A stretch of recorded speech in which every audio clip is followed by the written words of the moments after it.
ಇನ್ನು ದಿವಂಗತ ಅಜಿತ್ ಪವಾರ್ ಅವರ ಪತ್ನಿಗೆ ಡಿಸಿಎಂ ಪಟ್ಟ ಕಟ್ಟುವಂಥದ್ದು ಪಕ್ಕಾ ಆಗಿದೆ. ಹೌದು, ಡಿಸಿಎಂ ಆಗಿ ಪದಗ್ರಹಣವನ್ನ ಮಾಡಲಿದ್ದಾರೆ ಸುನೇತ್ರಾ ಪವಾರ್.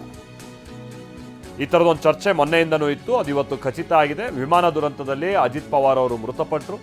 ಈಗ ಮಹಾರಾಷ್ಟ್ರದ ಮೊದಲ ಮಹಿಳಾ ಡಿಸಿಎಂ ಆಗಿ ಪದಗ್ರಹಣವನ್ನ ಮಾಡಲಿದ್ದಾರೆ ಸುನೇತ್ರಾ ಅಜಿತ್ ಪವಾರ್.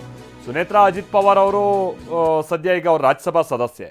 ಆಮೇಲೆ ಇನ್ನೊಂದು ವಿಚಾರ ಅಂತ ಅಂದರೆ, ಕಳೆದ ಬಾರಿಯ ಲೋಕಸಭಾ ಚುನಾವಣೆಯಲ್ಲಿ ಅವರು ಸುಪ್ರಿಯಾ ಸುಳೆ ಅವರ ವಿರುದ್ಧವಾಗಿ ಬಾರಾಮತಿ ಕ್ಷೇತ್ರದಿಂದನೇ ಕಂಟೆಸ್ಟ್ ಮಾಡಿದರು. ಅವರು ಸೋಲನ್ನಪ್ಪಿದ್ರು. ಯಾರು? ಸುನೇತ್ರಾ ಅವರು ಸುಪ್ರಿಯಾ ಸುಳೆ ಅವರ ವಿರುದ್ಧವಾಗಿ.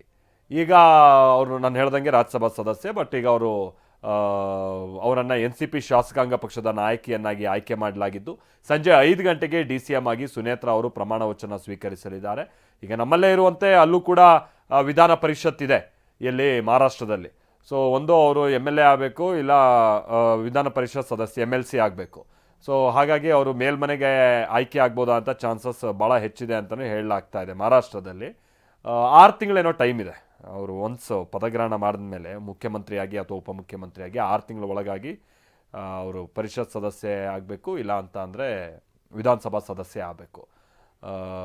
ಅದು ನೋಡಬೇಕಿದೆ, ಅವ್ರಿಗೆ 6 ತಿಂಗಳು ಸಮಯ ಇರುತ್ತೆ. ಸೊ ಇವತ್ತು ಸಂಜೆ ಸಂದರ್ಭದಲ್ಲಿ ಪದಗ್ರಹಣ ಕಾರ್ಯ ನಡೆಯುತ್ತೆ ಅಂತೇಳಿ ತಿಳಿದು ಬರ್ತಾ ಇದೆ.